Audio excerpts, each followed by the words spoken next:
So this is exercise 2. There are 3 other parts B, C and D, and this is part A. We have to convert from kilogram meter square per second square to grams centimeter square per second square, keeping in mind the number of significant digits. So as we do the conversion and write gram in place of kilogram, we have to write 10 to the power 3 because 1 kilogram equals 1000 grams. Similarly, when we change from meter to centimeter, we have to write 100 because 100 centimeters equal 1 meter.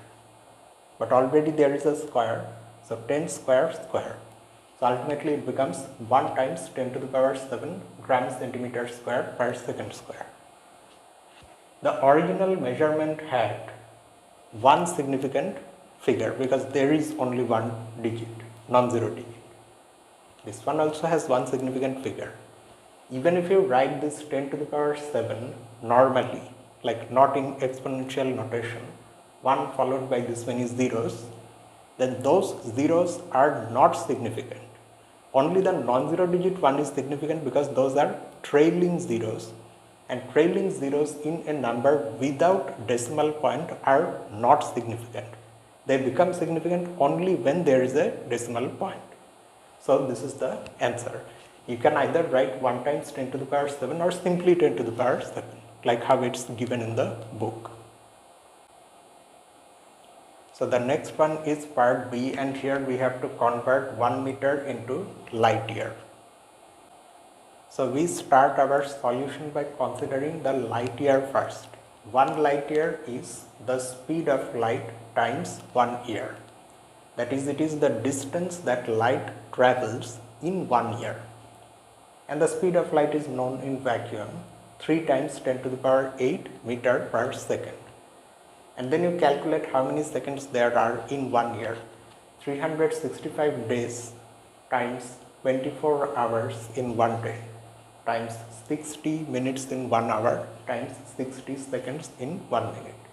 We are of course not considering leap year and those things, just normal 365 day year. So if you do the calculation, you get a figure like this, 9.46 times 10 to the power 15 meter.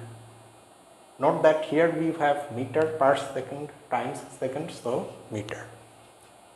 So then what will be 1 meter in terms of this equation? 1 meter will be equal to 1 divided by this much, and that much light year.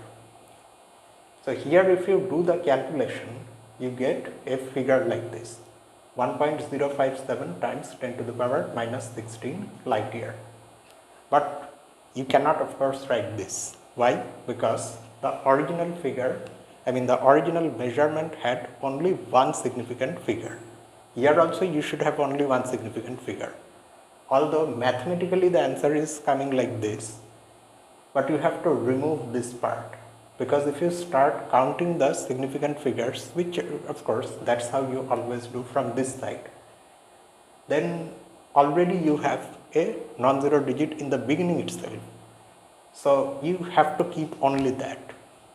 But what is the effect of removing the remaining thing? Nothing, because the first insignificant digit is 0, which is less than 5. So you do not have to add a 1 to the preceding digit. So you should write 1 times 10 to the power minus 16 light year, or you can also write 10 to the power minus 16 light year. Next, part C. In this one you have to convert 3.0 meter per second square into kilometer per hour square. You note this 0.0. Here the trailing 0, which is only 1 in number, there is only 1 0, is significant because there is a decimal point. So the given measurement of acceleration, of course, meter per second square, has 2 significant digits. So your answer after the conversion should also have 2 significant digits. So we straight away do the conversion. What should you do if you write kilometer in place of meter? You have to divide by 1000, because 1000 meters equal 1 kilometer. So 1 meter would be equal to 1 divided by 1000 kilometer. and dividing by 1000 just simply means multiplying by 10 to the power minus 3. So you multiply 3 by 10 to the power minus 3. So that's how you have the conversion from meter into kilometer. But what about second? Actually you do not simply have second here, but you have divided by second square. So there, in place of second, if you write hour, then of course it would be hour square in the denominator, but you have to divide by 60 times 60, because that many seconds equal 1 hour. So 1 second would be equal to 1 divided by 60 times 60 hours. So that's how you have this, and the square of that, because here you have square. Now if you do this calculation, this is what you get. 3.88, well, why did I write this 0? Actually the answer, if I am remembering correctly, comes in the form of an integer.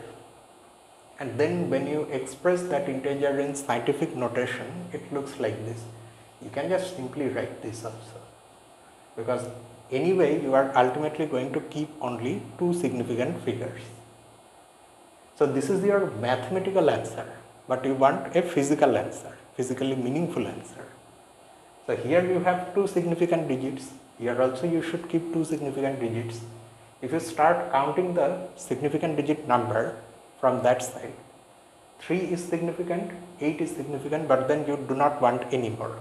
So you have to remove all the others, whatever else is coming after that. Because this first insignificant digit 8 is greater than 5, you have to add a 1 to the preceding digit. So that's how you have 3.9 times 10 to the power 4 kilometer per hour square. This is what you write here. And finally in part D, we have the value of capital G. This is that constant that you find in Newton's equation for gravitation, Newton's gravitational equation.